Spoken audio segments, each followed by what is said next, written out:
নমস্কাৰ, মই তৃষ্ণা। মোৰ অন্যটি ভিডিঅ'লৈ আপোনালোক সকলোকে পুনৰবাৰ স্বাগতম জনালোঁ। আজি ছানডে, দিনটো ঘৰতে আছোঁ, সেয়েহে ভাবিলোঁ আজি ঘৰত কাম অলপ কৰোঁ। কাম মানে বাৰীত বহুত হাবি জংঘল হৈ গৈছে, সেইবিলাক আজি অলপ চাফ চিকুণ কৰি দিওঁ। মানুহ এজন মাতি আনিছোঁ হাবি জংঘল কাটিবৰ কাৰণে, তেওঁ লাগি আছে আৰু ময়ো অলপ চলপ ঘৰুৱা কাম কৰি আছোঁ। আজি ছানডে, ইমান ৰ'দ দিছে দেখিছেনে, আৰু ইফালে হাবি জংঘলবিলাক কাটি দিছোঁ। ৰ'দ দিলে মানে জংঘলবিলাক সোনকালে মৰি যাব নহয় জানো, সেইকাৰণে ইফালে ৰঙালাও, বাৰীত কচু, ঢেকীয়া, বিভিন্ন শাক আছিলে আমাৰ বাৰীত, আৰু আজিৰ পৰা মানে শাকবিলাক খাবলৈ নাপাম আৰু মই শাক খাই বহুত বেছি ভাল পাওঁ।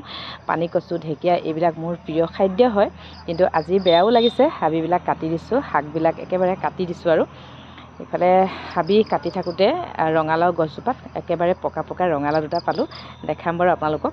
আৰু আগবিলাক মই কাটি আনিলোঁ, ৰঙালাও আগ এতিয়া কাটি ৰেডি কৰি লৈছোঁ চব্জি বনাবৰ কাৰণে। আৰু এইফালে ৰঙালাও দুটা পালোঁ, আৰু এইফালে পানী কচু অলপ বুটলি থৈছোঁ, আজিৰ পৰা যিহেতু খাবলৈ নাপাম। আৰু এইফালে চাওক, বাৰীখন একেবাৰে চাফা হৈ গৈছে, আৰু ৰ'দো দিছে বহুত। একেবাৰে হাবিখিনি ৰ'দ দিলে মই একেবাৰে জ্বলাই দিব লাগিব, নহ'লে হাবিবিলাক আকৌ উঠি আহিব।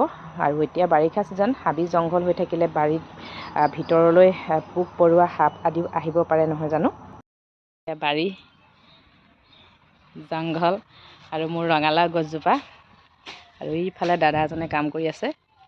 এইফালে আমাৰ ৰজি এনেকৈ নহ'ব দেই, পিটিম, যোৱা ভিতৰলৈ।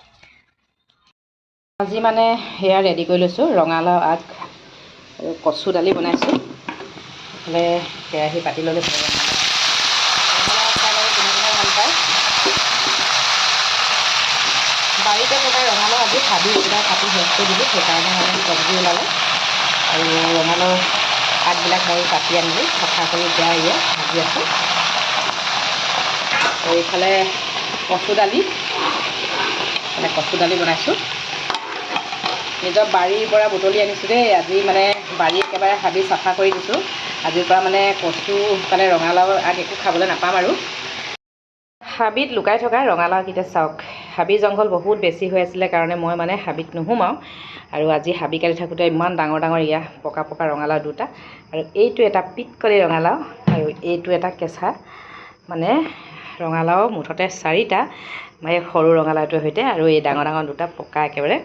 আৰু ৰঙালাও সঁচটো বহুত ভাল আছিলে, খাবলৈ বহুত ভাল লাগে। কাম বন কৰি গা পা ধুই ল'লোঁ, গা পা ধুই এতিয়া ভাত পানী বনায়ো মোৰ ৰেডি হৈ গ'ল। আৰু এতিয়া আমি ভাত পানী খাওঁ। আজি বহুত গৰম, ভিতৰত থাকিবই পৰা নাই। ৰ'দ হ'লেও বহুত গৰম হৈ যায়, ঠাণ্ডা হ'লেও একেবাৰে ব্লেংকেট ল'ব লগা হৈ যায় নহয় জানো। আৰু এতিয়া আমি ভাত পানী খাওঁ। আজি ভিডিঅ'টো ইমানেই আছিলে, আজিলৈ বাই বাই সকলোকে।